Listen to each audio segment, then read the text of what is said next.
हम लोग हम लोग चर्चा कर रहे हैं श्रीमद् चैतन्य चरितामृत पे। ऑन कर दे, बस हो जाएगा।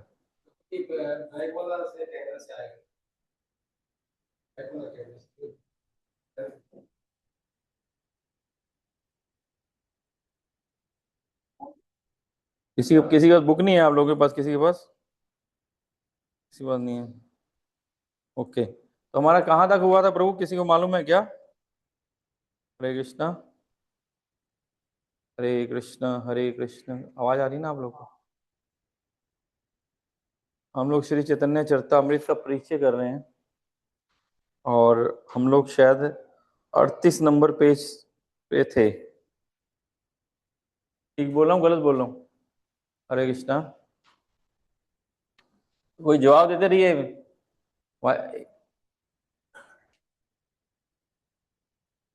हरे कृष्णा।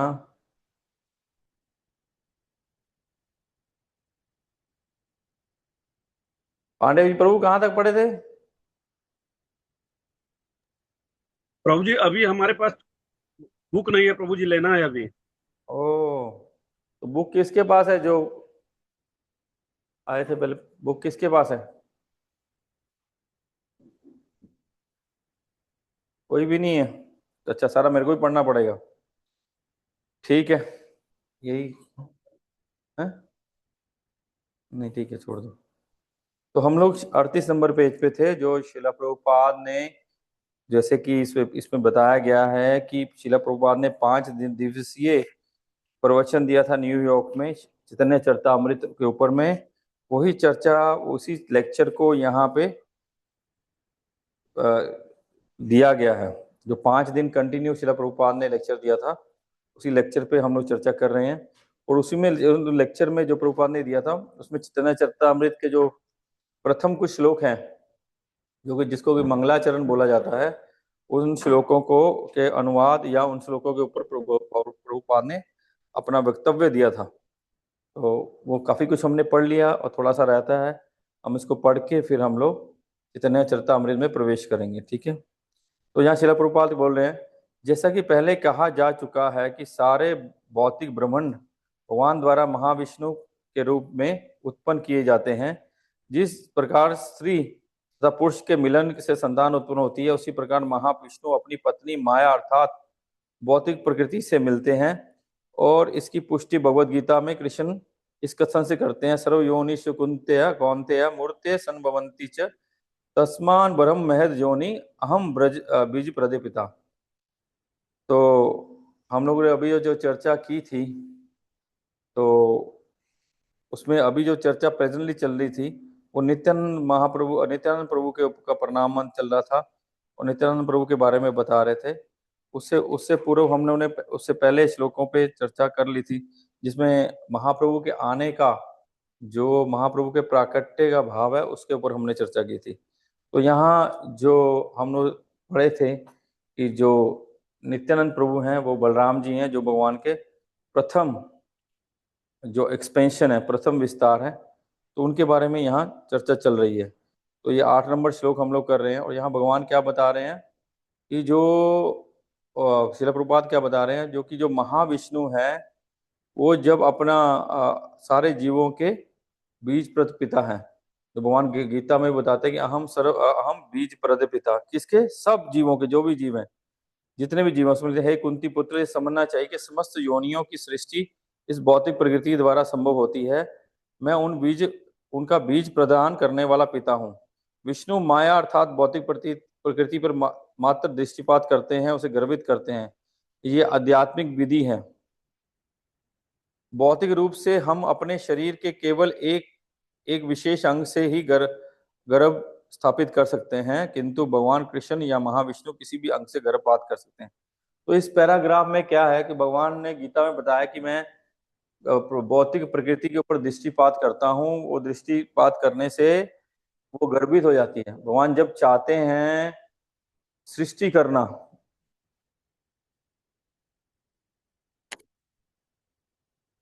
जब भगवान सृष्टि करना चाहते हैं, तो भगवान क्या करते हैं? सिर्फ इच्छा मात्र करते हैं और वो प्रकृति के ऊपर दृष्टिपात करते हैं और प्रकृति एक्टिव हो जाती है। हमने जैसे पहले चर्चा की थी, वो पृथ्वी उसमें क्या होता है, प्रकृति प्रकृति जीव और काल तीन चीजें होती हैं। जैसे ही भगवान दृष्टिपात करते हैं वो तीनों एक्टिव हो जाती हैं, वो सारी भौतिक सृष्टि भौतिक सृष्टि का बनने लग जाती है। तो यहाँ यही बता रहे हैं कि वो हमारी तरह भौतिक जीव नहीं है, क्योंकि हमको संतान पैदा करने के लिए अपने विशेष अंग से अपने संग करके तो माता क्या बोलेंगे, स्त्री को गर्भित करना पड़ता है। लेकिन भगवान ऐसे नहीं है। यहाँ प्रभुपाद इस पैराग्राफ में यही लिखे हैं कि भगवान अपने किसी अंग से भी कोई भी काम कर सकते हैं। भगवान के लिए ऐसे ही नहीं है कि हमारी क्षमता कि हम आंखों से देख सकते हैं, जीभ से स्वाद ले सकते हैं, नाक से सूंघ सकते हैं, पैरों से चल सकते हैं, हाथों से कुछ उठा सकते हैं। भगवान अपने किसी अंग से कुछ कर सकते हैं। और हम बोले हैं हमको कैसे समझ आएगा? हमको इसलिए समझ नहीं आता कि हमारी जो इंद्रियां हैं या हमारी बुद्धि है सीमित है। हम वो समझ नहीं सकते, कोई हमने कभी ऐसा देखा नहीं है, या ऐसे हम लोग हमने ऐसा खुद कर नहीं सकते। हमको लगता है भगवान ही नहीं कर सकते। कई बार ऐसा होता है ना, हम लोग चर्चा करते हैं कि भगवान ने छोटे से बच्चे थे, उन्होंने गोवर्धन पर्वत उठाया। बोले है छोटा बच्चा गोवर्धन पर्वत कैसे उठा सकता है? ये कैसे हो सकता है? ये तो ऐसी मिथोलॉजी है, झूठ लिखा हुआ है। लेकिन वो भगवान है। जो नास्तिक हैं या जो भगवान के ऊपर पूर्ण विश्वास नहीं करते, उन लोगों का ये मत होता है। तो भगवान सर्वशक्तिमान है, भगवान कुछ भी कर सकते हैं। जो भगवान गीता में बोलते हैं कि ये सारे ग्रह उसी प्रकार हैं जैसे मैं एक माला में गुंदा हुआ धागा मैं आधार हूँ, सारे मेरे ऊपर आश्रित हैं। जब इतने बड़े बड़े ग्रह भगवान चला सकते हैं, सूर्य, चंद्र, पृथ्वी, मंगल और बड़े बड़े ब्रह्मांड चला सकते हैं, तो उनके लिए एक छोटा सा पर्वत उठाना क्या बड़ी बात है? जो हम जिस पृथ्वी पे रहते हैं वो भी तो भगवान ने उठा रखी है, भगवान की शक्ति से चल रही है। लेकिन इसको समझेंगे कौन? सिर्फ भक्ति समझ सकते हैं। जो भक्त है तो समझ नहीं सकते। और बोला इसीलिए बोलते हैं ना, हमारे सनातन धर्म के हमारे हिंदू भी ऐसे ही बोलते हैं, ये फा, फालतू बेकार में बात कर रहे हैं, ऐसा संभव नहीं है। जो ये शास्त्र लिखे गए हैं, जो जो गीता है, भागवत है, महाभारत है, रामायण है, ये मैथोलॉजी है, काल्पनिक है। लेकिन ऐसा नहीं है। ये रामायण और महाभारत कल्पना नहीं है, ये इतिहास है, हिस्ट्री मतलब ये ऐसा हुआ है, ऐसा घटित हुआ है, ये परम सत्य है। तो यहाँ शिला प्रभुपाद यही बता रहे हैं कि भगवान अपनी किसी इंद्रिय से कुछ कर सकते हैं। शिला प्रभुपाद वहां एग्जाम्पल देते हैं। शिला प्रभुपाद एग्जाम्पल देते हैं कि हम जब भगवान को भोग लगाते हैं तो भगवान तो उठा के खाते नहीं है। तो इसका अर्थ क्या भगवान खाए नहीं है? नहीं, कहते भगवान ने खाया है। तो कैसे खाया? भगवान अपनी आंखों से खा लेते हैं। भगवान उसमें देखते हैं और खा लेते हैं। बोले तो कम नहीं हुआ? तो कम कैसे होगा? तो हमने जितना भगवान को जितना प्रेम उसमें भर के दिया था, भगवान वो उतना प्रेम ले लेते हैं उसमें से। और क्या डाल देते हैं? उतनी ही कृपा डाल देते हैं। वो क्वांटिटी सेम रहती है, वो क्वांटिटी कम नहीं होती है। और बहुत सारी ऐसी घटनाएं हुई हैं, बहुत सारी ऐसी लीलाएं हुई हैं, घटना नहीं बोलेंगे, लीलाएं बोलेंगे पूर्व भक्तों के साथ। पूर्व के अब भी होता होगा, जो शुद्ध भक्त हैं उनके साथ अभी भी घटित होता होगा। ऐसा हुआ है अभी, जैसे हम लोग अभी राजापुर जगन्नाथ की घटना सुनते हैं। कुछ साल पहले ही एक दिन बहुत तूफान आ रहा था, बारिश आ रही थी, तो भगवान का भोग तैयार हो गया। भोग तैयार हो गया तो पुजारी ने भोग लगाने लगा, तो वो देखा तुलसी पत्थर ही नहीं है वहां पे। तुलसी पत्ता नहीं है तो भोग कैसे लगेगा? लेकिन इतना तूफान था कि वो तुलसी पत्ता लेने कैसे जाए। उन्होंने मानसिक मानसिक भाव से उन्होंने भोग लगाया, कि मानसिक भाव से उन्होंने समझा कि तुलसी है, तुलसी को वहां लगाया, उन्होंने पट्ट बंद कर दिए, भगवान को भोग लगा दिया। भोग लगा दिया। जब उन्होंने भोग का समय खत्म हुआ, जब उन्होंने घंटी बजा के पर्दा खोला, देखा कि जितना भोग की सामग्री थी, क्योंकि वहां बहुत सारा भोग लगता ना, इस्कॉन में भगवान को बहुत सारा भोग लगा जाता है। हमने पिछले कुछ दिन पहले हमने राजभोग खाया था ना यहाँ, तो कितनी 25 सब्जियां थी, ऐसे बोल रहे थे। देखा सब सब जितनी उनकी कटोरियां प्लेट थी, सब में तुलसी पत्ता आ गया। तो ये तो अभी की घटना है ना। क्यों हुआ? क्योंकि उनका वैसा प्रेम था, वैसा भाव था। इसलिए जितना हमारा प्रेम रहता है, जितना हमारा भाव रहता है, भगवान उतना ही आदान प्रदान करते हैं। जैसे जैसे हमारा भाव शुद्ध होता जाएगा, जैसे जैसे हमारा विश्वास दृढ़ होता जाएगा, जैसे जैसे हमारी श्रद्धा दृढ़ होती जाएगी, वैसे वैसे भगवान हमारे साथ उतना ही प्रकाशित या उतना ही आदान प्रदान करते रहेंगे। हम लोग सुबह सुबह आरती गाते हैं, जो दर्शन आरती गाते हैं, उसमें क्या गाते हैं? अंगान यस्य सकलेंद्रिय वृत्तिमंती पश्यंति पश्यंति, क्या था? पश्यंति पांति अंग अंग कलयंती। उसमें क्या ब्रह्मा जी बोल रहे हैं? यही बोल रहे हैं कि भगवान की इंद्रियां, कोई भी इंद्रियां की किसी भी इंद्रिय का काम कर सकती है। हम सोचेंगे भगवान पैरों से चलेंगे तब पहुंचेंगे, ऐसा नहीं है। भगवान ऐसे ही पहुंच जाएंगे वहां पे, पलक झपकते ही, पलक झपकते ही पहुंच जाएंगे। भगवान के हाथ बोलेंगे, हाथ से पकड़े, वहां किसी चीज से पकड़ लेंगे। तो इसलिए यहाँ ये बताया जा रहा है कि भगवान जब सृष्टि करते हैं, अपनी नेत्रों से प्रकृति को गर्वित करते हैं। तो प्रकृति गर्वित होती है तो सारे प्रकृति गर्भ में सारे जीवों का के लिए बीज गर्भ में डाल देते हैं, इसलिए भगवान सारी सृष्टि करते हैं। तो यहाँ अगले श्लोक में, अगले पैराग्राफ में क्या लिखा है? बोलते हैं जब भगवान विष्णु कौन सा विष्णु? गर्भोदक्षाई विष्णु। जब भगवान गर्भोदक्षाई विष्णु के नाभि से कमल निकला, कमल से ब्रह्मा जी प्रकट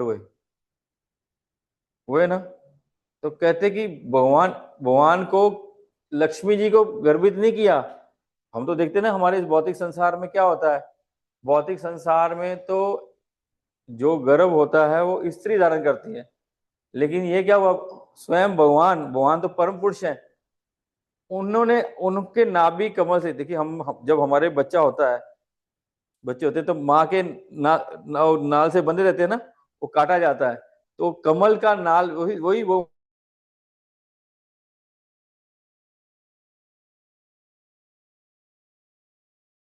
पैदा करने के लिए, या ब्रह्मा जी को पैदा करने, वो स्वयं में परिपूर्ण है। वो आत्मा राम आप काम है, उनको संसार में किसी भी चीज की जरूरत नहीं है। अगर हम सोचें कि हम भोग लगाएंगे तो भगवान खाएंगे ना, वो भगवान भोग क्यों खाते हैं, लगाते स्वीकार करते हैं? हमारे प्रेम के कारण। उनका उनको उनको भूख नहीं लगती है, लेकिन भूख क्यों लगती है? तो हम जब भगवान से प्रेम से देते हैं ना, भगवान वो खाते हैं, स्वीकार करते हैं। हम प्रेम से उनको कुछ बात करते हैं, प्रेम से उनका श्रृंगार करते हैं, भगवान सब कुछ स्वीकार करते हैं। उनको किसी भी चीज की कोई आवश्यकता नहीं है, उनके उनके पास किसी भी चीज का कोई कमी नहीं है, कोई कमी नहीं है, लेकिन वो सब कुछ स्वीकार करते हैं। चैतन्य चेतन नहीं है सारा, मेरे को पढ़ूंगा ना मेरा गला ऐसे ही बैठ जाएगा।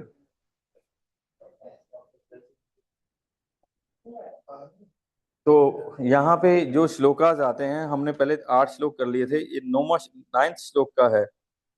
उसमें श्लोक पे भी हम थोड़ा श्लोक भी पढ़ लेते हैं, फिर हमको पढ़ना नहीं पड़ेगा। संकर्षण कारण तयोशायी गर्भदशायी च पयोवदिशायी शेषश्च यस्य शांश कलास नित्यानंद आख्या राम शरणम ममस्तु। तो ये जो कृष्णदास कविराज हैं, वो नित्यानंद को प्रणाम कर रहे हैं, नित्यानंद भगवान को प्रणाम कर रहे हैं। उन्होंने पहले ये नौवें श्लोक में क्या बोला? गर्भोदक्षाई विष्णु के बारे में वो चर्चा कर रहे हैं, जो हमने अभी चर्चा की, जिनके गर्भ से ब्रह्मा जी का जन्म हुआ। आगे में बढ़ते हैं। विष्णु के रोमकूप के भीतर बीजों की तरह असंख्य ब्रह्मण निवास करते हैं, और जब वे श्वास छोड़ते हैं तब सारे ब्रह्मण प्रकट होते हैं। भौतिक जगत में हमें ऐसा कोई अनुभव प्राप्त नहीं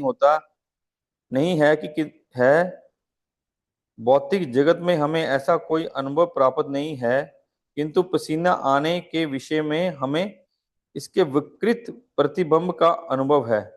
हम विष्णु की एक श्वास की अवधि का अनुमान नहीं लगा सकते, क्योंकि एक बार की सांस में सारा ब्रह्मांड उत्पन्न और विनिष्ट होता है।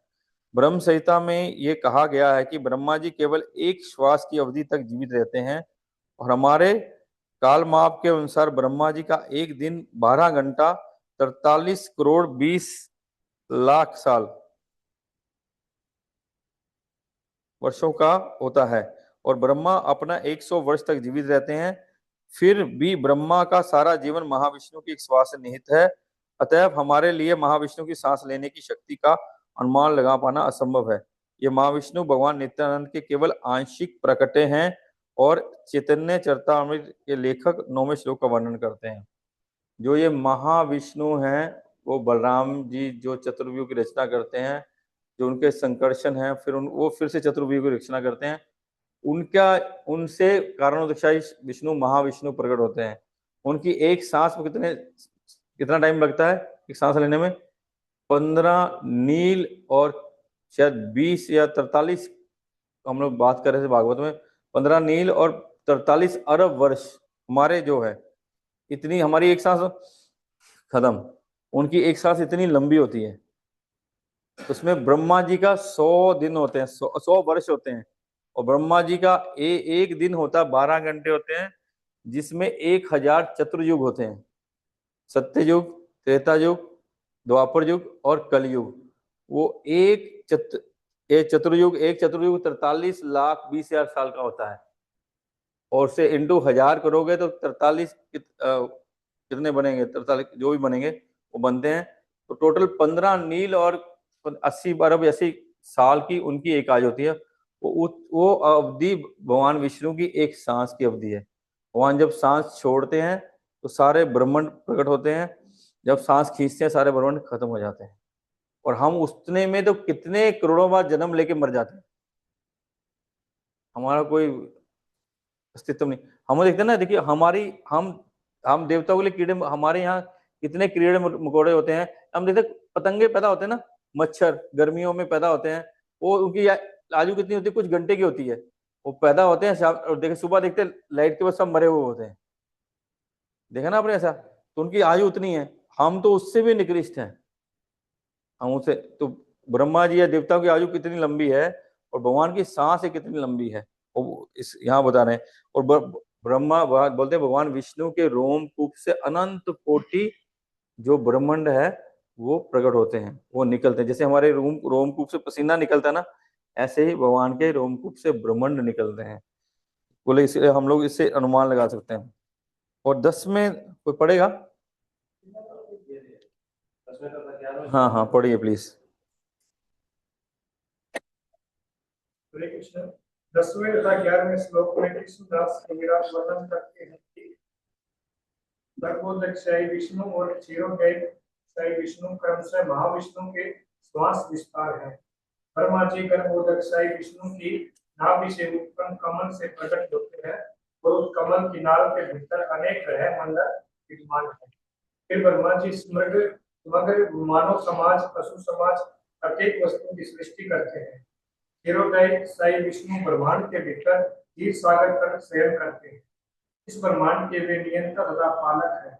इस तरह ब्रह्मा विष्टा है, विष्णु पालक है, और जब प्रलय काल आता है तब शिव सब कुछ समाप्त कर देते हैं। और पढ़ लीजिए।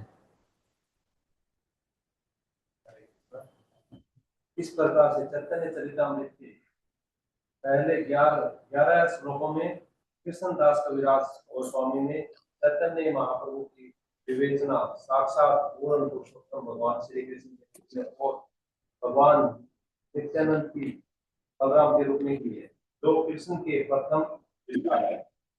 12वें तथा 13वें श्लोक में उन्होंने चैतन्य महाप्रभु के अन्य प्रधान पार्षद अद्वैताचार्य का वर्णन किया है, जो महाविष्णु के अवतार।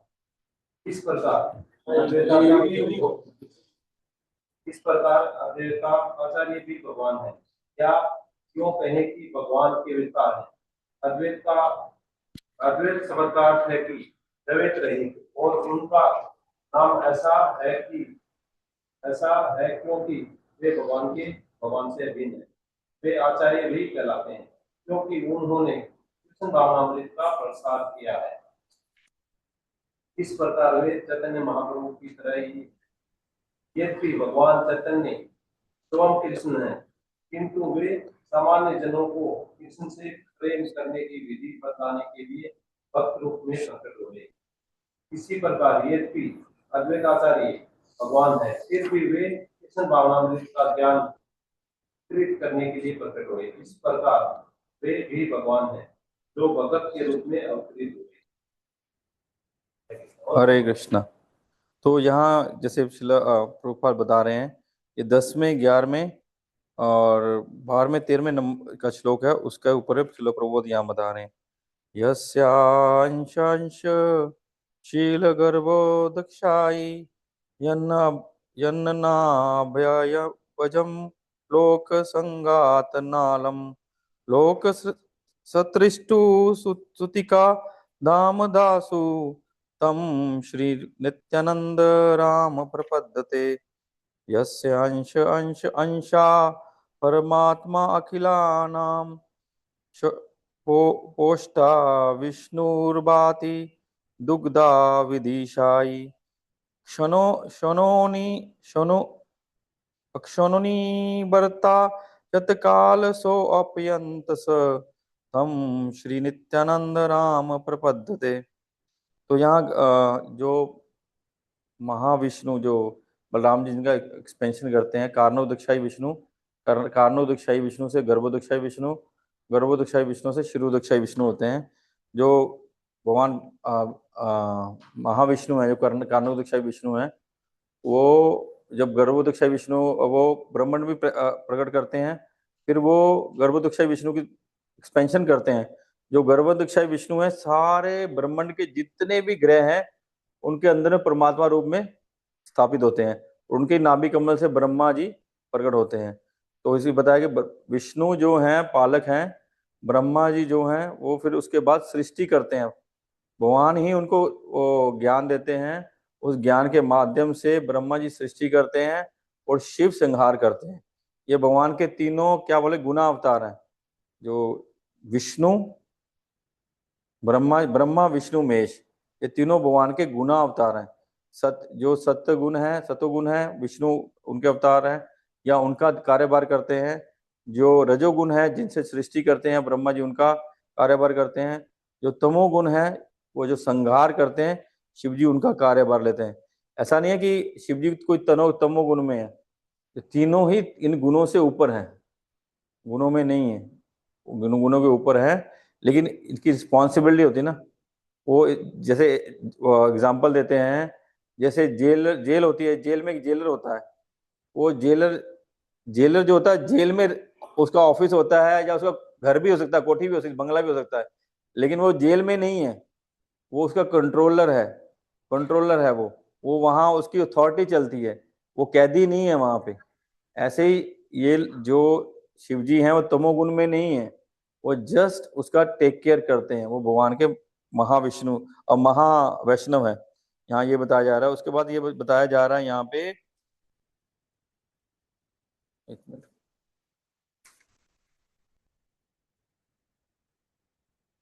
कहाँ से पढ़े थे प्रभु?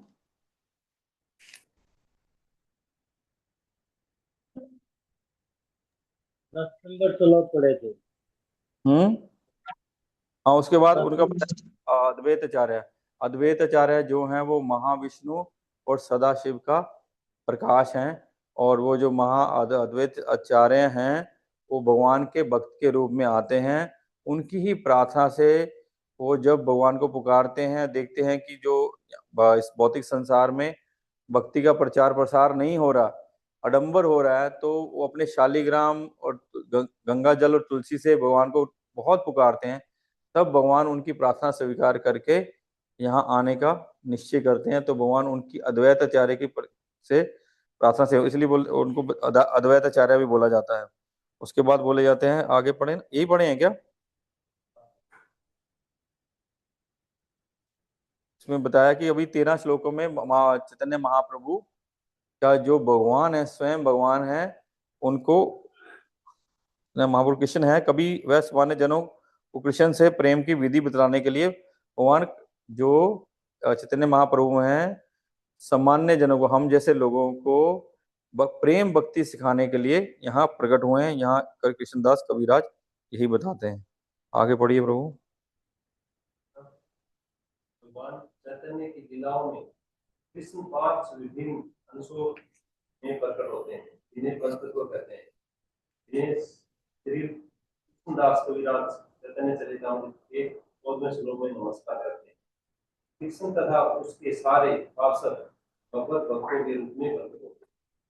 श्री कृष्ण चैतन्य, नित्यानंद प्रभु, श्री अद्वैत आचार्य, श्री गदाधर प्रभु तथा श्रीवास प्रभु, सभी प्रकार से चैतन्य महाप्रभु अपने सारे भक्तों की शक्ति के उत्तम है। क्योंकि बात ऐसी है, अतएव यदि हम कृष्ण भावना को सही ढंग से संपन्न करने के लिए चैतन्य महाप्रभु की शरण लेते हैं तो यह निश्चित है कि हम प्रगति करेंगे।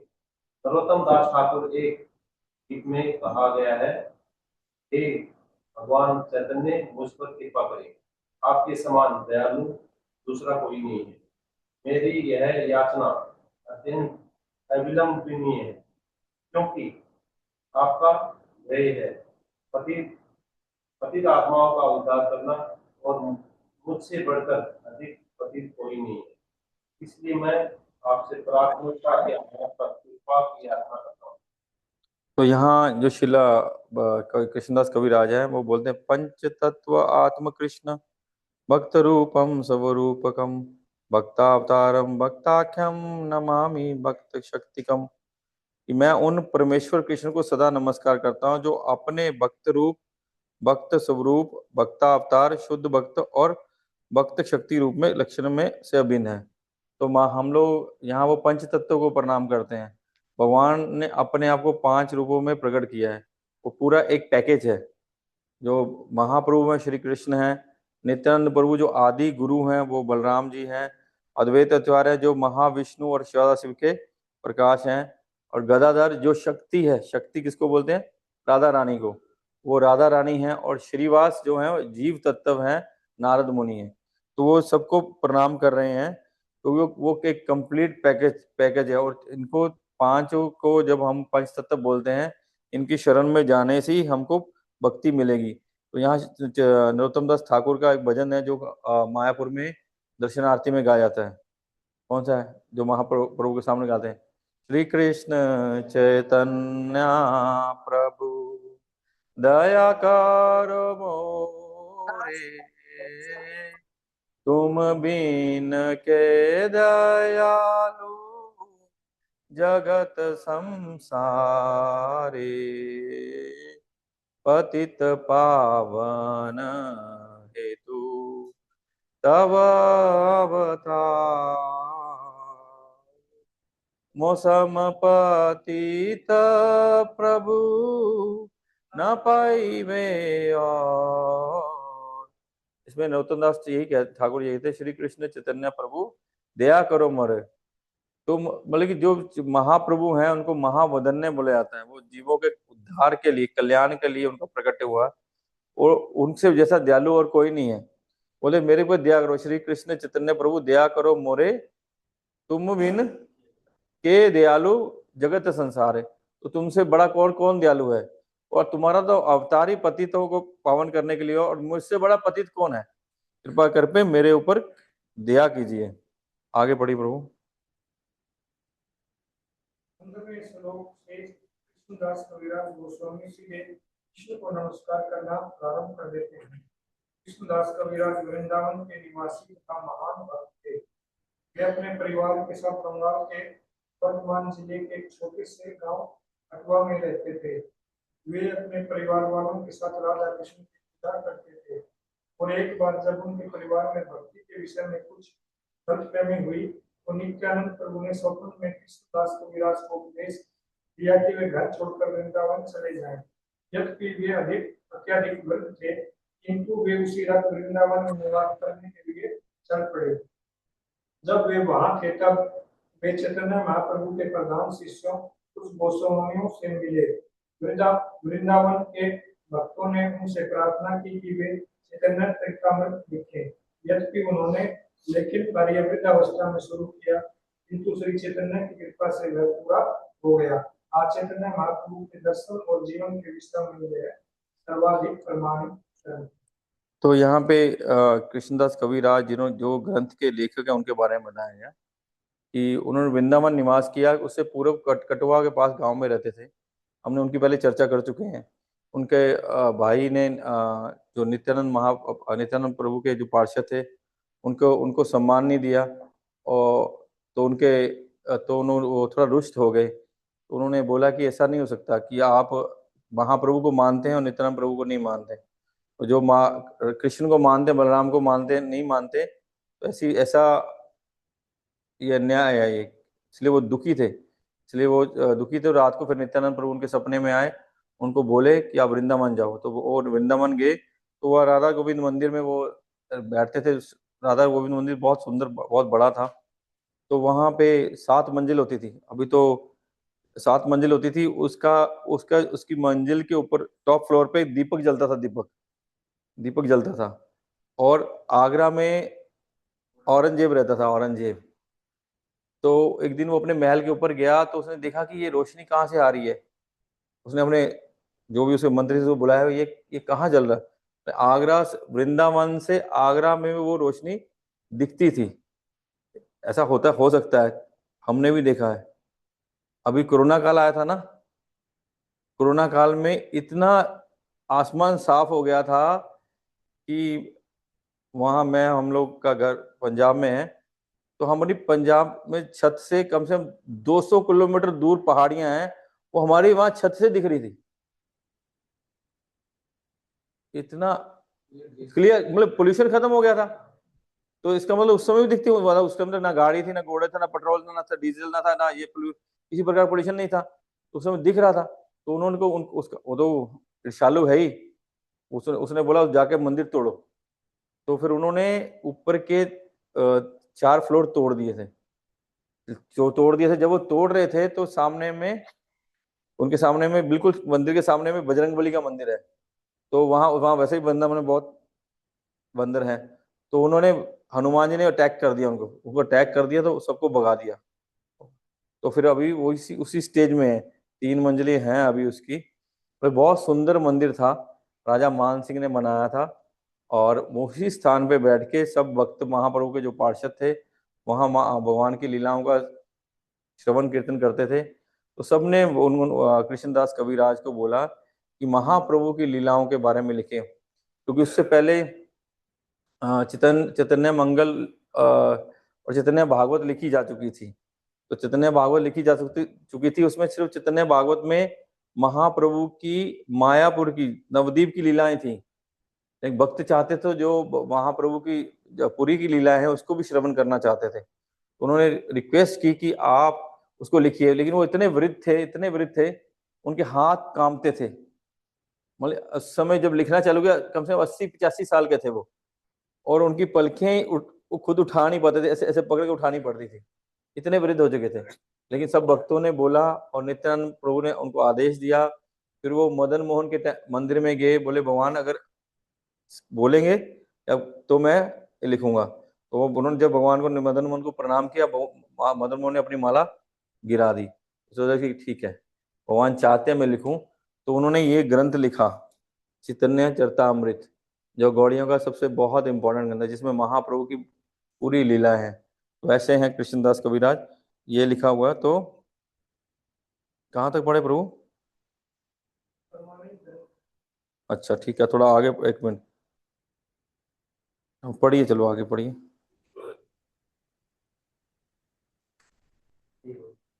जब कृष्णदास कविराज गोस्वामी वृंदावन में ठहर रहे थे, तब वहां मनुष्यों की संख्या अधिक नहीं थी। तो मदन मोहन गोविंद जी गोपीनाथ के प्रमुख मंदिर थे। एक वृंदावासी के मंदिरों को आचार्य विद्रोह को नमस्कार करते हैं, भगवान से निर्भर करने की प्रार्थना करते हैं। आध्यात्मिक जीवन में मेरी प्रगति अत्यंत मंद है, अतः मैं आपसे सहायता की याचना करता हूँ। चैतन्य चरितामृत के 9वें श्लोक में दास मदन मोहन के विग्रह को साधु नमस्कार करते हैं, कृष्ण महामंदिर में प्रगति करने में सहायक हो सकते हैं। कृष्ण महामंदिर को संपादित करते समय हमारा पहला लक्ष्य होता है कृष्ण को जानना तथा उसके साथ अपने संबंध को जानना। कृष्ण को जानना स्वयं को जानना है, और स्वयं को जानना कृष्ण के साथ अपने संबंध को जानना है। यह संबंध मदन मोहन विग्रह की पूजा करके जा सकता है। अतः कृष्णदास के विराट गोस्वामी स्वयं से अपना संबंध स्थापित करते हैं।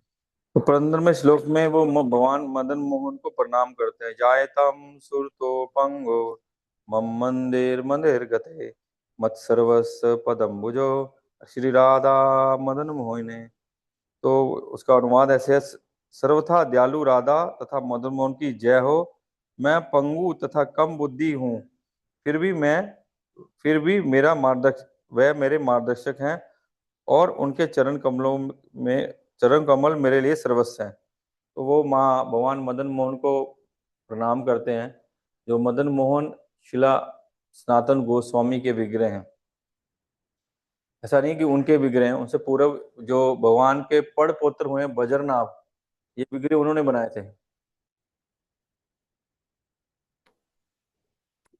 जो भगवान के पड़ पुत्र बजरनाभ, भगवान तो जब लीला कर रहे थे, भगवान ने लीला खत्म कर रहे थे, तो भगवान ने तो ऐसी लीला रची कि सामने जब वहां एक यज्ञ चल रहा था, यज्ञ के बाद भगवान जो जितने भी महात्मा इकट्ठे हुए थे, जितने भी साधु इकट्ठे हुए थे, वो द्वारका से थोड़ी दूर किसी तीर्थ स्थान में गए थे। वहां जो भगवान के ये पुत्र थे ना, वो गए तो उन्होंने उनसे साधुओं से मजाक करना चाहा, वैष्णव से मजाक करना चाहा, जो उचित नहीं था। तो शाम को उन्होंने लड़की बना दिया, उसको गर्भवती कर दिया। तो उनको बुझा के बोले कि ये इसके पुत्र लड़का होगा लड़की होगी। बोले इसमें लड़का लड़की कुछ नहीं होगी, मुसल होगा, जो मुसल तुम्हारे पूरे वंश को नाश कर देगा। इसलिए हम लोग वैष्णवों का साथ ऐसा उपहास, ऐसा मजाक नहीं करना चाहिए। हमको वैष्णव का आदर सम्मान करना चाहिए। वहाँ नारद मुनि थे और बड़े बड़े ऋषि महात्मा सब थे। तो वो डर गए और उन्होंने जब उसको गर्भ में जो कपड़ा बांध रखा था वो खोला, सच में उसमें मुसल निकल आया। तो उसके बाद तो यदुवंश खत्म हो गया, क्योंकि ये भगवान की इच्छा थी, भगवान ऐसा चाहते थे, इसलिए यदुवंश ऐसा उन्होंने खत्म।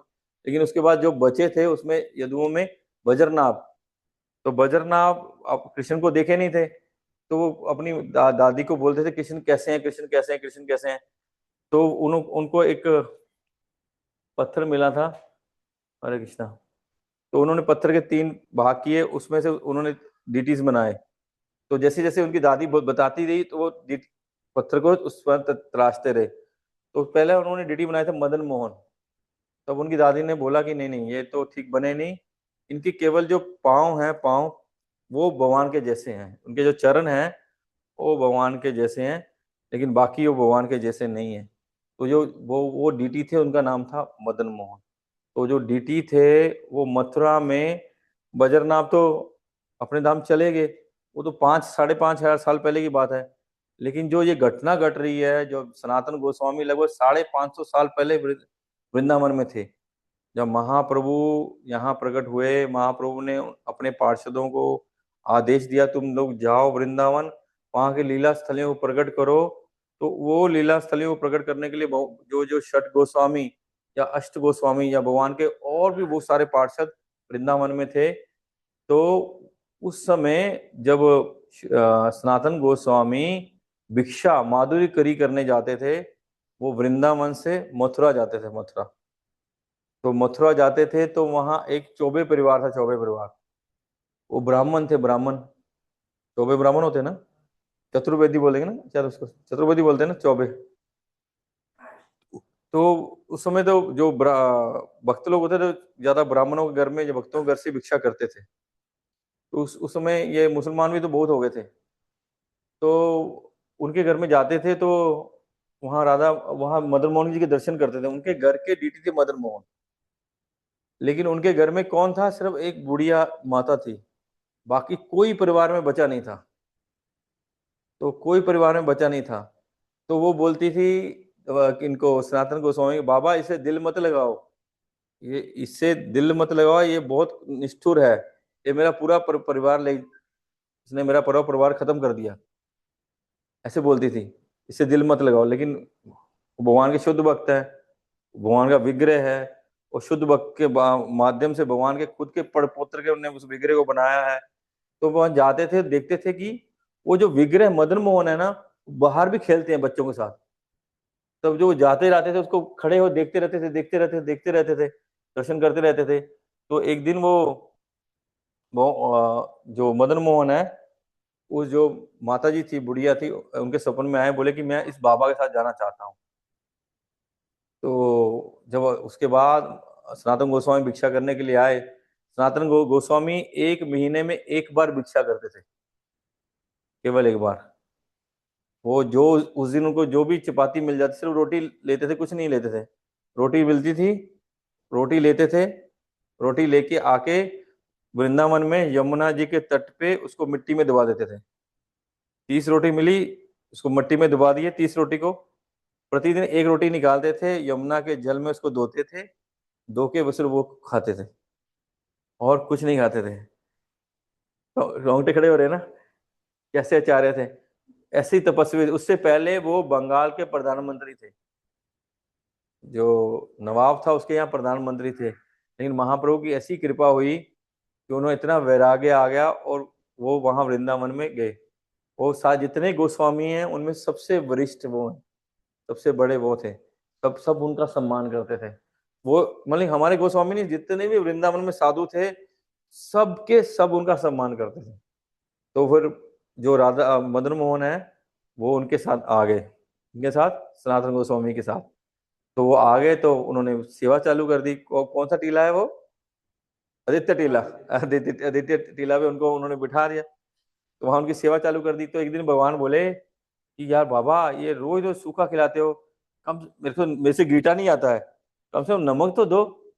बोले अरे प्रभु, मैं आपको पहले ही बोला था, मैं तो वैरागी हूँ, मेरे को जो मिलता मैं वही खाऊंगा, वही आपको भोग लगाऊंगा।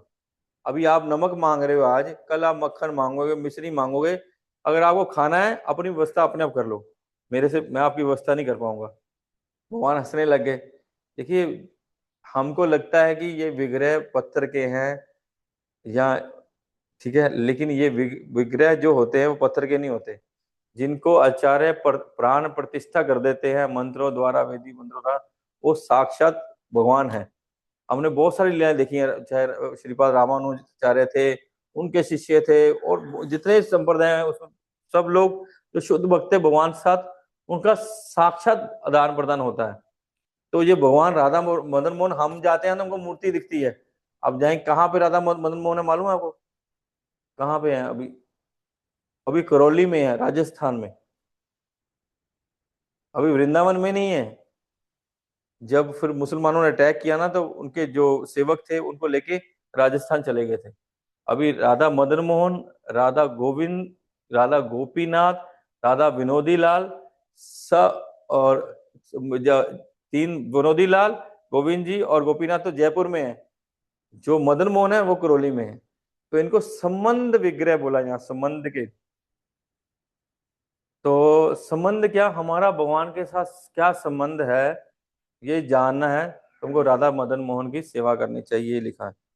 तो बाद में उन्होंने, श्री राधा मदन मोहन ने ऐसी लीला रची।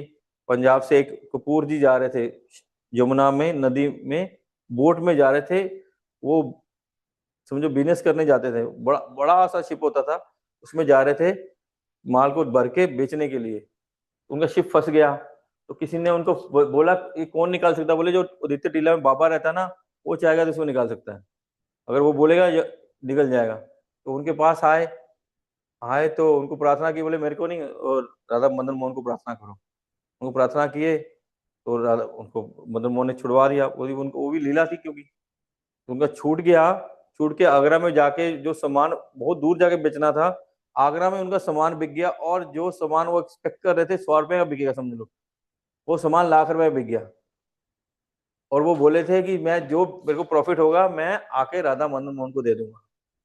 तो फिर उन्होंने आके सनातन गोस्वामी के चरणों में शरण लिया। तो उन्होंने फिर वो आदित्य टीला में जो राधा मदन मोहन का मंदिर है, वो कपूर साहब ने बनाया था, कपूर जी ने वो मंदिर उन्होंने बनाया था। उसके बाद फिर भगवान को हर प्रकार सेवक हो गए, सेवक रख दिए, भोग लगने। लेकिन जो सनातन गोस्वामी थे वो वैसे ही वैरागी तरह ही रहते थे। तो ये हमारे संबंध विग्रह हैं, हमारा भगवान से क्या संबंध है। और ये संबंध विग्रह हैं। और श्रीपाद सनातन गोस्वामी हमारे संबंध के आचार्य हैं। हमको भगवान के साथ अगर संबंध स्थापित करना है, तो जो शिक्षाएं हमको सनातन गोस्वामी देते हैं, और सनातन गोस्वामी की शिक्षाएं जो शिला प्रभुपाद के माध्यम से हमको मिली हैं उसका पालन करेंगे तो हमारा भगवान के साथ संबंध होगा। शिला प्रभुपाद क्या कहते हैं, हम कौन हैं, हम भगवान के दास हैं, ये हमारा भगवान के साथ संबंध है। जब ये संबंध को हम समझ लेंगे, अब मुंह से जितने भी इस्कॉन के डिवोटी सब बोलते हैं बोले जीवेर स्वरूप है कृष्ण नित्य दास, या जो भी इस्कॉन का डिवोटी सब बोल देगा, लेकिन हम बोलते हैं लेकिन हम दास बने नहीं है, दास बनते नहीं है। जिस दिन हमारा हृदय में दास भाव जागृत हो जाएगा, हमारा वो संबंध को स्थापित हो जाएगा, तो वो संबंध है हमारा राधा मदन मोहन के। राधा मदन मोहन की सेवा करने से, सनातन गोस्वामी की आज्ञा का पालन करने से हमारा वो संबंध स्थापित हो जाएगा। ये हमारे संबंध विग्रह है। आगे चलिए, आगे है दिव्य अरण्य कल्पद्रुम श्रीमद रत्नागर सिंहासनस्थो श्रीमद राधा शिला गोविंद देवो पृष्ठलभि सेवा मानो समरमामी।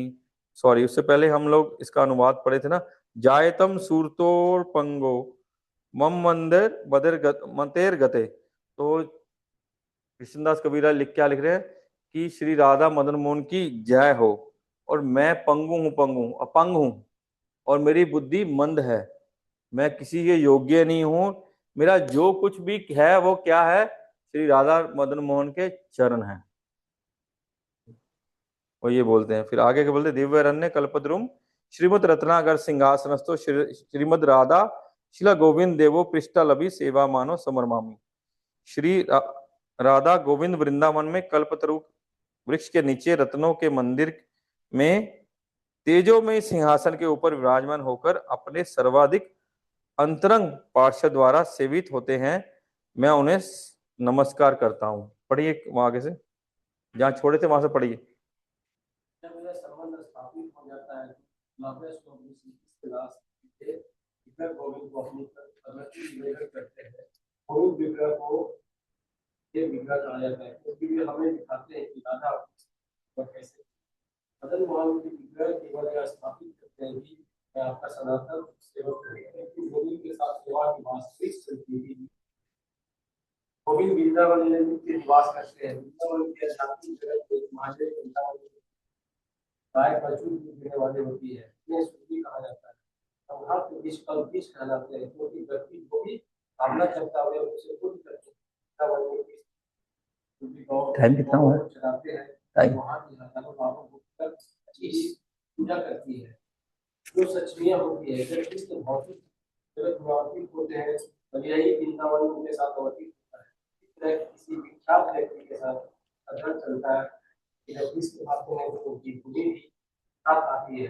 तब वृंदावन को इस भौतिक जगत से परे माना जाता है। ये भक्तगण भारत में स्थित वृंदावन की शरण लेते हैं क्योंकि यह मूल वृंदावन की माना जाता है। नहीं, हम शिकायत करते हैं कि यहाँ पे सब कुछ नहीं है। तो जब गोस्वामी गण वहाँ रह रहे थे तब कल विश्वास थे, ऐसा नहीं है कि कोई भी जाकर विश्व को मांगने लगे, पहले उसे भक्त बनना होगा। गोस्वामी गण इसी बीज के नीचे केवल एक साथ रहते थे और ये बीज सारी आवश्यकताओं की समान व्यक्ति के लिए बहुत अद्भुत लग सकता है क्योंकि जो उसकी भक्ति में प्रगति करता है तो सबके अनुभव होने लगता है। उनका वास्तविक अनुभव हो पाता है जो आगे बढ़ते बस। किंतु ज्यों ज्यों मनुष्य भक्ति में प्रगति करता है त्यों तो ये सब अनुभव होने लगता है। तो यहाँ हमको बताया कि हमारा संबंध है, हम जान गए कि भगवान हमारे मालिक हैं, हम उनके स्वामी हैं, हम उनके सेवक हैं। तो सेवक का काम क्या है? सेवा करना। वो सेवा करना का अर्थ है अभिदे। हमको करना क्या है? हमारा संबंध बन गया कि हमारा रिलेशनशिप हो गया, ये पत्नी है, ये पति है। पत्नी का क्या कर्तव्य है? पति की सेवा करना। हम सेवक हैं, भगवान स्वामी हैं, ये हमको मान लिए हम। ये हमारा कर्तव्य है कि हम, ठीक है, हम आप हमारे मालिक, हम आपके नौकर हैं, हम कुछ करेंगे नहीं। तो ये कोई बात हुई? नौकर है तो नौकर है तो सेवा करेंगे ना, हम उनको प्रसन्न करने का प्रयास करेंगे ना। एक अच्छा नौकर, ईमानदार नौकर वही है, ऑनेस्ट वही है जो अपने स्वामी को प्रसन्न रखना चाहता है। वो नहीं जो ठगी ठोरी करता है, झूठ करता है या चोरी चुकारी करता है, वो नहीं। जो ईमानदारी से पूर्ण रूप से अपने मालिक को प्रसन्न करना चाहता है, ईमानदारी से उसकी सेवा करता है, तो वो क्या है, अभिदेय। हमारा संबंध है, भगवान हमारे स्वामी हैं, हम उनके नौकर हैं। उसके बाद करना क्या है, प्रेम में ही सेवा करनी है, भक्ति में ही सेवा करनी है उसके, जो इसलिए इसको अभिदेय बोला जाता है। और इसके आचार्य हैं श्रील रूप गोस्वामी। श्रील रूप गोस्वामी ने हमको क्या दिया, भक्ति रसा अमृत सिंधु, उपदेशा अमृत, ये भक्ति का रस दिया। जो भक्ति कैसे करनी है हमको बताया, वो रूप गोस्वामी, श्रीपाद रूप गोस्वामी बताया। इसलिए वो क्या है, भक्ति के आचार्य हैं, इसलिए वो अभिदेय के आचार्य हैं। जो अभिदेय के ठाकुर हैं वो क्या, कौन है, श्री राधा गोविंद है, भगवान राधा गोविंद है। लेकिन उसके आचार्य कौन है, रूप गोस्वामी। रूप गोस्वामी को भी ये विग्रह वृंदावन में मिले। ये दूसरे विग्रह हैं, ये दूसरे विग्रह हैं जो बजरनाभ ने बनाए थे। जब रूप गोस्वामी वहां ढूंढ रहे थे लीला स्थलियों को, तब भगवान स्वयं आए। उन्होंने भगवान बताया, बाबा तुम उस बच्चे के रूप में आए, तो तुम उदास क्यों है, तुम उदास क्यों? बोले मैं, मेरे गुरु ने जो, मेरे भगवान ने मेरे को आदेश दिया, मैं कर नहीं पा रहा हूँ उसे। तो बोले कोई बात नहीं, सब होगा। तो वो जानबूझ के भगवान बोलते हैं कि ये सामने में क्या, कौन सा टीला है, नाम भूल गया मैं, गोमा टीला शायद, हाँ गोमा टीला है। बोले बाबा वहां ना रोज एक गाय आती है और अपना दूध वहां छोड़ के चली जाती है, क्या कारण है समझ नहीं आता है। तो वो बात बोले कि फिर रात को सपने में आए वही बालक, बोले वहां पे अब जाइए जहाँ पे गाय दूध छोड़ती है, वहां पे मैं, वहां पे उस झाड़ियों के नीचे मैं हूँ। तो फिर रूप गोस्वामी गए वहां पे, उन्होंने वहां गांव वाले वृंदावन के लोगों के साथ, ब्रजवासियों के साथ वहां उसको खोदा तो वहां से गोविंद जी प्रकट हुए, गोविंद जी प्रकट हुए। तो वो हमारे अभिदेय विग्रह हैं। और कुछ गौड़िया के मत है कि जो उन्होंने विग्रह बनाए थे श्री वज्रनाभ ने, जो जो चरण हैं उनके, वो राधा मदन मोहन है, लेकिन उनका वक्षस्थल है जो, जैसा भगवान का, कृष्ण का वक्षस्थल है, वो गोविंद जी का वक्षस्थल है, सेम है।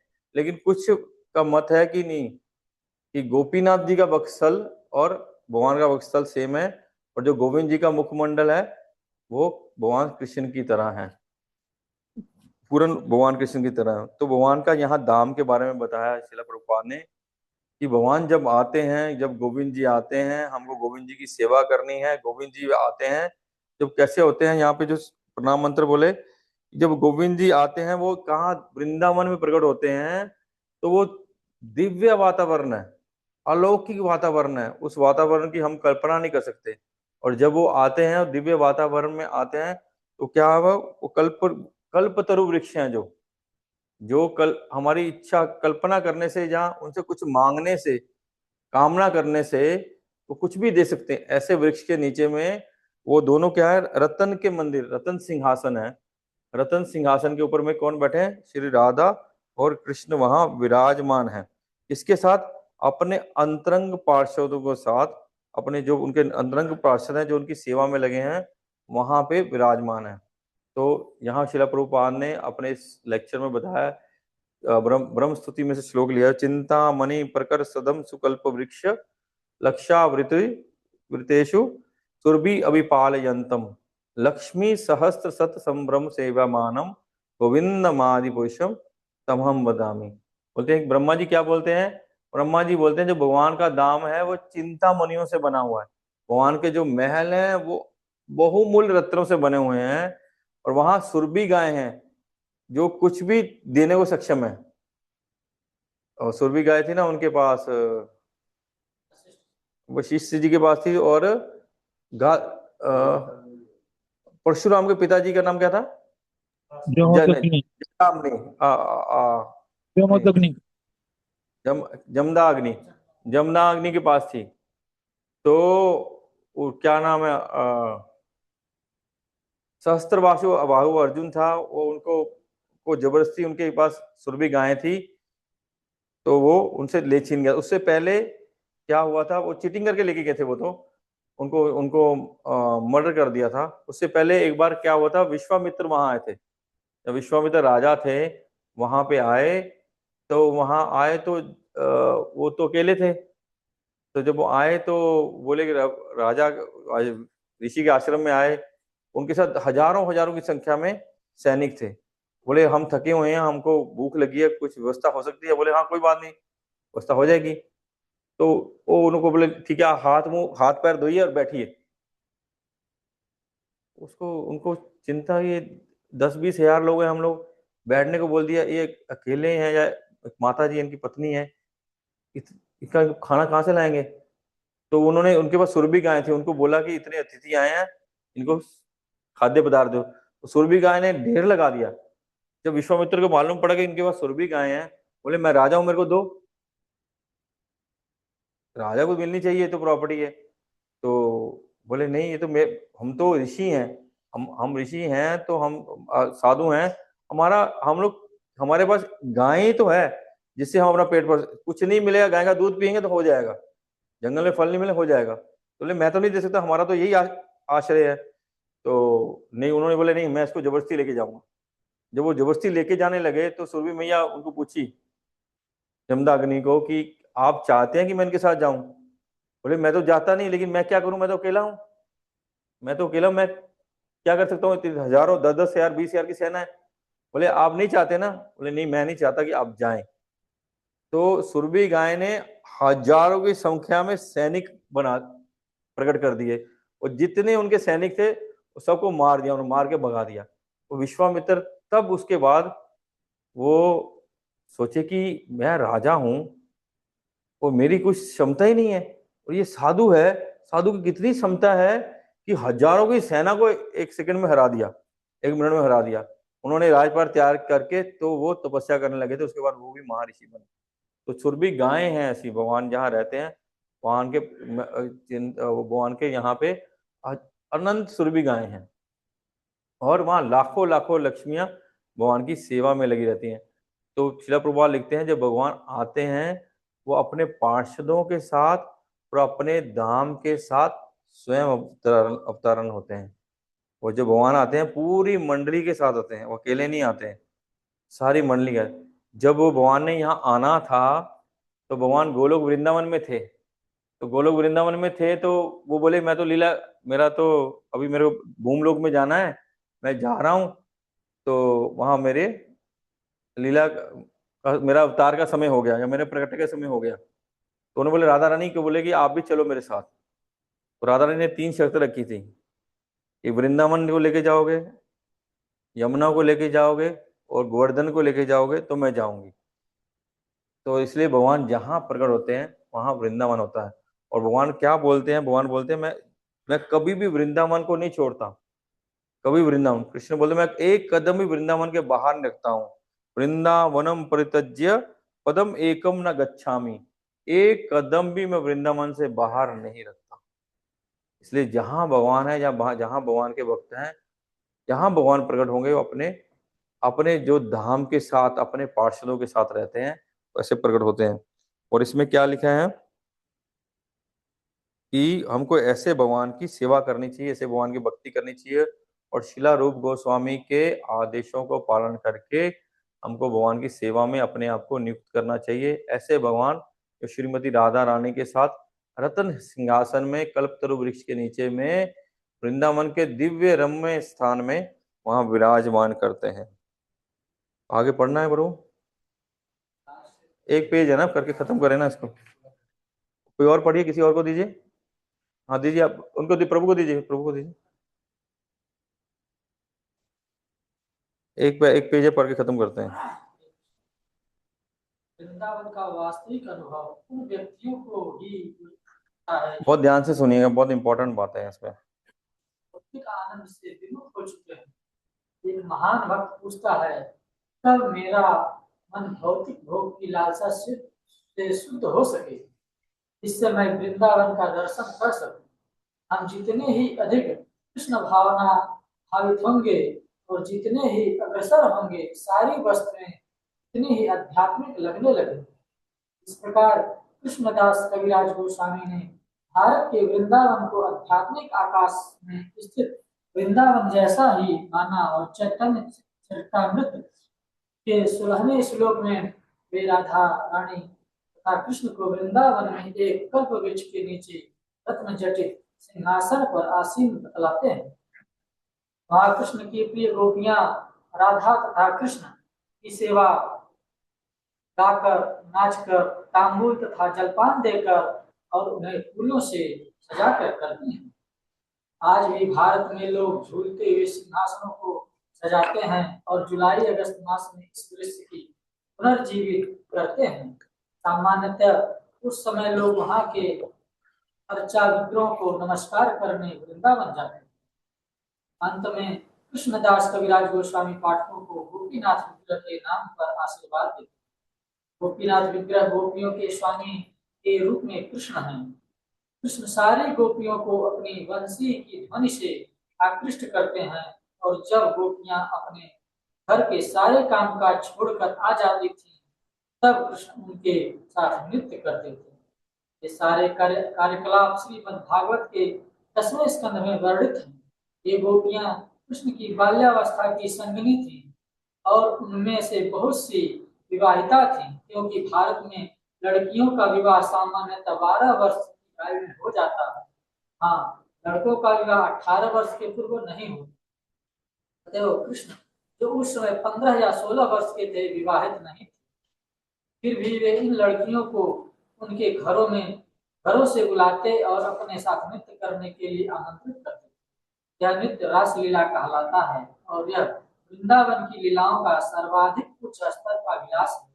इसलिए कृष्ण गोपीनाथ कहलाते हैं, क्योंकि वे गोपियों के प्रिय। कृष्णदास कविराज गोस्वामी भगवान गोपीनाथ से आशीर्वाद प्रदान करने को कहते हैं। वे गोपीनाथ अर्थात कृष्ण आपको आशीर्वाद प्रदान करें, आप गोपीनाथ द्वारा आशीष प्राप्त करें। इस प्रकार कृष्ण अपनी बंसी की मधुर ध्वनि से गोपियों को आकृष्ट कर लेते थे। श्री चैतन्य चरितामृत के लेखक प्रार्थना करते हैं कि उसी प्रकार गोपीनाथ अपनी दिव्य ध्वनि से इसके पाठकों के मन को भी आकृष्ट कर लें। श्रीमान रास रसारंभी वंशीवट तटास्थित कर्शन वेणु स्वर्णिर गोपीर गोपीनाथ श्रेयस्तु नाम। ये श्लोक प्रणाम मंत्र है गोपीनाथ का। गोपीनाथ क्या है? हमारे प्रयोजन विग्रह, हमारे डेस्टिनेशन है, हमारे लक्ष्य हैं। जो गोपी राधा रानी और गोपियों के साथ रास, श्रीमान रास रसारंभी, जो जिन्होंने रास नृत्य का आरंभ किया। यहाँ लिखा भगवान जब वृंदावन में थे उसमें गोपियां 12 साल में विवाहित होती थी और लड़के 18 साल में विवाहित होते थे, और भगवान कभी भी 16 साल से ऊपर नहीं होते हैं। लेकिन जब भगवान वृंदावन में थे ना, वृंदावन में जब ये रास आरंभ किया, भगवान 6-7 वर्ष के थे। भगवान 16 वर्ष के नहीं थे। भगवान लगभग शायद 9 वर्ष की आयु में शायद वृंदावन छोड़ दिए थे, मथुरा चले गए थे, और 12 वर्ष की शायद आयु में मथुरा छोड़ के द्वारका चले गए थे। और भगवान 16 वर्ष से ऊपर होते नहीं है कभी भी हमेशा नव यौवनम च। हम कहीं भी देखेंगे भगवान जब कुरुक्षेत्र के युद्ध हुआ तब भगवान के लगभग आयु थी 125 वर्ष। आप कहीं नहीं देखेंगे भगवान की झुर्रियां पड़ी हुई हैं, भगवान बुढ़े हो गए हैं, भगवान के बाल वाइट हो गए हैं, ऐसा देखा कभी आपने? कभी नहीं होते, कभी होते नहीं भगवान। इसलिए ब्रह्मा जी बोलते हैं नव यौवनम च, भगवान हमेशा नव युवक रहते हैं। नव यौवन जो जवानी की प्रारंभिक अवस्था है, एकदम जहाँ हमारी जो युवा अवस्था स्टार्ट होती है 16 वर्ष की आयु, बस वही भगवान रहते हैं। और राधा रानी हमेशा 12-13 वर्ष की ही होती है, उससे ऊपर नहीं जाती। ये जो भी गोलोक वृंदावन में भगवान उतने ही से हैं। तो भगवान जो वृंदावन में ये दिव्य लीला कर रहे थे, इसलिए हमारे आचार्य बोलते हैं कि हमको जब भक्त हैं उनको ये समझ आएगा, दूसरों को नहीं समझ आ सकता। दूसरे लोग इसको समझ नहीं सकते, क्योंकि ये भगवान बच्चे हैं। जब भगवान ने गोपियों का वस्त्र हरण किए तो भगवान उस समय 3 साल के थे, तो उसमें कोई ऐसी भावना थोड़ी थी। और वो जो भगवान हैं, भगवान कभी भी जो हमारे भौतिक संसार के ये भौतिक कलमश हैं उसे कंटेमिनेट नहीं होते। ये काम क्रोध लोभ मोह मद मात्सर्य हमें होता है, भगवान नहीं होता। भगवान अपने जो सखा हैं या गोपियां हैं उनके साथ कोई काम भावना नहीं है, वो शुद्ध प्रेम है। इसको समझने क्या हुआ, बोले इसको सभी समझ पाएंगे जब हम भौतिक आनंद से विमुख हो जाएंगे। हमारी अभी क्या है, हम भौतिक संसार में आनंद लेना चाहते हैं, भौतिक इंद्रिय तृप्ति करना चाहते हैं, इस देह को सुखी करना चाहते हैं। लेकिन जैसे जैसे हम भक्ति आगे करेंगे, जैसे जैसे अभिदेह में आगे बढ़ेंगे, जैसे जैसे प्रेम हमारा जागृत होगा, तब हमारे लक्ष्य हैं श्री राधा गोपीनाथ जी। जो गोपीनाथ जी की मतलब एक ही है, राधा मदन मोहन, राधा गोविंद, राधा गोपीनाथ, उनमें अंतर नहीं है। जो अपने गोपियों के साथ रास करते हैं या अपने गोपियों के साथ लीला करते हैं, ऐसे राधा गोपीनाथ की सेवा में हम लोग युक्त रहना चाहते हैं। क्योंकि जब राधा रानी साथ में होती है तो इसीलिए उनको गोपीनाथ बोला जाता है, गोपीनाथ बोला जाता है। तो वो हम लोग उसी राधा रानी के या उनके गोपियों के, उनके सखियों की, उनके अंगत्य में हम लोग सेवा करना चाहते हैं। तो क्या सेवा है, बोले यहाँ बता रहे हैं कि जो भक्त है वो क्या प्रार्थना कर रहा है, इस भौतिक संसार के सारे, कब मेरा इन भौतिक संसार के मन हमारा विषयों से छूटेगा, कब मेरा वो वृंदावन के प्रति प्रेम बढ़ेगा। ये भी नरोत्तम दास ठाकुर गाते हैं। वो भजन आता ना, गौरंग बोलिते होवे पुलक शरीरा, उसमें आता विषय छाड़ी कबे शुद्ध होई वे माना, कबे हम हीरी वो श्री वृंदावन। बोले कब मैं वृंदावन का आनंद लूंगा, जब तक हमारे अंदर विषय रहेंगे। इस विषय किसको बोलते हैं, विष, विष। इस भौतिक संसार के जो चीजें हैं वो विष के समान है, लेकिन हम लोग उनसे बहुत प्रेम करते हैं, हम लोग बहुत प्रेम करते हैं, उस जहर से बहुत प्रेम करते हैं। इसलिए हमारा उन विषयों से प्रेम है। जब तक हमारा इन विषयों से प्रेम रहेगा, तब तक हम लोग भगवान की उस दिव्य अनुभूति को प्राप्त नहीं कर पाएंगे। जब हम कोई रियलाइजेशन नहीं कर पाएंगे, जब तक हमारे अंदर में देहात्म बुद्धि, इंद्रिय सुख की इच्छा रहेगी या इस भौतिक सुख की इच्छा रहेगी, तब तक नहीं रहेगी हम कर पाएंगे। और कहते वहां भगवान करते क्या, भगवान के जो भक्त है शुद्ध हो जाते हैं, वो क्या करते हैं, बोलते गथिया माल तिर माला दिहो दोर गले, आगे तामुल अदरे तुलिया देवो तामुल कपूर रे, जो वो भी नरोत्तम दास ठाकुर का ही भजन है। बोले गांथिया माल तिर माला देवो दोहर गले, अदरे तुलिया देवो कापूर तामुले। माला बनाएंगे भगवान के गले, राधा रानी और कृष्ण के गले में देंगे, और तामुल माले पान, कपूर डाल के पान बना के भगवान के मुंह में देंगे। ऐसी सेवा करते हैं वहां भगवान के राधा रानी। और वो क्या करते हैं, भगवान वहां झूला झूलते हैं। श्रील प्रभुपाद ने लिखा, जुलाई के मेले में झूलन होता है ना, झूलन अभी गया झूलन, सावन में अभी झूलन हुआ ना, तो बोले कि इसलिए हम लोग प्रत्येक वर्ष भगवान को झूला में, अभी भी हम लोग झूलन हुआ या मंदिर में भी झूलन हुआ, वहां झूला में झूलते हैं, सावन में झूला झूलते हैं ना भगवान को। ऐसे भक्त अपने भगवान की सेवा करते हैं, झूलों में झुलाते हैं। आगे बोलते हैं, तो जो ये गोपीनाथ क्या करते हैं, बोले कि उन्होंने प्रथम रास किया। रास क्या करते हैं, रास रसारंभी, उन्होंने रास का आरंभ किया। कहाँ पे, वंशी वट तटस्थित। वंशी वट कहाँ है, जो वंशी वट यमुना के तट पे है।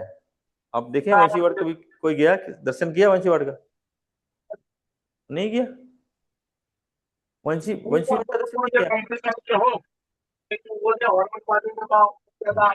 वंशीवट यमुना जी के तट पे है, तो वंशीवट तटस्थित, तो वहां भगवान वंशी वट उस वट वृक्ष के नीचे क्या करते हैं, बंसरी बजाते हैं।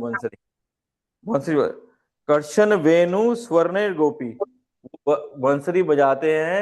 और बंसरी की ध्वनि सुन के जो गोपियां हैं वो सारा काम छोड़ के वहां पे आ जाती हैं। वो सारी लज्जा, सब कुछ, सारा जितने बंधन है सब छोड़ के वहां आ जाती है, और वहां भगवान वो रास करते हैं। बोले जो वह रास रसाने वाले गोपीनाथ है, मैं उनको प्रणाम करता हूँ, मैं उनसे आशीर्वाद की याचना करता हूँ। यहाँ पे ये भगवान का बारे में या श्रील प्रभुपाद ने जो हमको बताया, उसकी हमने चर्चा की। तो हमारा परिचय खत्म हो गया है। अभी हम नेक्स्ट जो क्लास होगी उससे श्लोका लेंगे, क्योंकि बाकी हमारा सब कुछ हो चुका है। नेक्स्ट क्लास से हम एक एक श्लोका लेंगे। हम लोग आज क्या क्या किया है, हम लोगों ने कारणोदकशाई विष्णु, गर्भोदकशाई विष्णु और शिरोदकशाई विष्णु। कारणोदकशाई विष्णु कौन है? कौन है? महाविष्णु। महाविष्णु। महाविष्णु कौन है? वो संकर्षण के प्रकाश हैं। और संकर्षण कौन है? जो बलराम जी अपना चतुर्व्यूह में प्रकट एक्सपेंशन करते हैं। वासुदेव, संकर्षण, अनिरुद्ध और प्रद्युम्न। फिर संकर्षण से फिर वासुदेव, संकर्षण और उस संकर्षण के प्रकाश हैं महाविष्णु। महाविष्णु और उनके जो प्रकाश हैं, अंशों के अंश है, वो गर्भोदकशाई विष्णु। और उनके जो अंश है वो है शिरोदकशाई विष्णु। उनके बारे में चर्चा की। फिर हमने चर्चा की अद्वैत आचार्य के बारे में, जो महाविष्णु और सदाशिव के स्वरूप है, प्रकाश है, उनके बारे में चर्चा की। फिर हमने बताया श्रील प्रभुपाद ने कि जो राधा रानी है वो गदाधर पंडित, जो राधा रानी है, श्रीवास ठाकुर क्या है? जीव तत्व है, नारद मुनि है, उनके बारे में चर्चा की। उसके बाद हमने तीनों हमारे जो डीटी हैं, गौड़िया के 3 डीटी हैं, श्री राधा मदन मोहन, श्री राधा गोविंद और श्री राधा गोपीनाथ। ये 3, इसको बोले संबंध, अभिधेय और प्रयोजन। ये भगवान के 3 विग्रह हैं। संबंध विग्रह कौन है और प्रयोजन विग्रह कौन है? कौन है? श्री राधा मदन गोपीनाथ। मोहन। अभिधेय विग्रह है कौन है? श्री राधा गोविंद जी। लेकिन ये हमारे विग्रह हैं, तो हमको इनको समझने के लिए, इन विग्रह की सेवा में नियुक्त होने के लिए, इस संबंध को जानने के लिए, अभिधेय को जानने के लिए और प्रयोजन को जानने के लिए हमको अपने आचार्यों के शरणागत होना होगा। हम विग्रह अभी भी जाके वहां देख सकते हैं। करौली जाएंगे तो मदन मोहन जी के दर्शन हो जाएंगे। आप जयपुर जाएंगे, राधा गोविंद के दर्शन हो जाएंगे।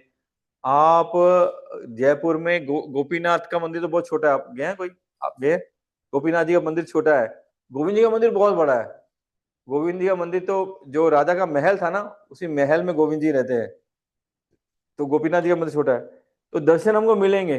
लेकिन इन दर्शनों से हमारा भगवान से संबंध कैसे स्थापित होगा, इसके लिए हमको अपने आचार्य ने जो बताया है उसका पालन करना होगा। दर्शन तो वहां लाखों लाखों लोग करते हैं।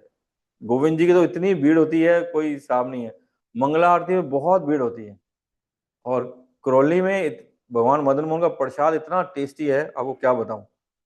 आपने खाया? आप गए थे मदन मोहन? इतना बढ़िया प्रसाद मिलता है वहाँ, ओहो क्या लाजवाब। मोटी मोटी जलेबियां मिलती हैं, लड्डू मिलते हैं, एकदम मस्त। कौन कौन करौली गया है? आप गए ना? बाकी कोई नहीं गया? हमको जाना है। आप तो हम पुष्कर भी है ना? अपने गए थे ना, एक साथ गए थे ना, पुष्कर भी गए थे उस टाइम, टूर में गए थे। तो वैसे भी मैं 1-2 बार और भी गया हूँ। तो इनके साथ हमारा हमारा संबंध है अभी, लेकिन हमारा संबंध विच्छेद हो गया, हम संबंध को भूल गए हैं। हमको अपने आचार्यों के बताए हुए मार्ग पे चल के हमको अपना संबंध स्थापित करना है। संबंध स्थापित करके हमको भक्ति करनी है। भक्ति करके हमारे लक्ष्य को जानना है कि हमको कृष्ण प्रेम की प्राप्ति करनी है और भगवान की नित्य सेवा में युक्त होना, ये हमारा प्रयोजन है। तो यहाँ चैतन्य चरितामृत की जय। तो हम लोग अभी यहाँ पढ़े हैं, हम अभी श्लोक नहीं किए थे, सिर्फ प्रभुपाद के लेक्चर पे हम लोग चर्चा कर रहे थे। तो अगले सप्ताह से, यानी शुक्रवार मॉर्निंग से, कल तो नहीं करेंगे, फ्राइडे मॉर्निंग देखेंगे क्लास होती है, तो हम लोग प्रथम श्लोक से स्टार्ट करेंगे। श्रील प्रभुपाद की जय।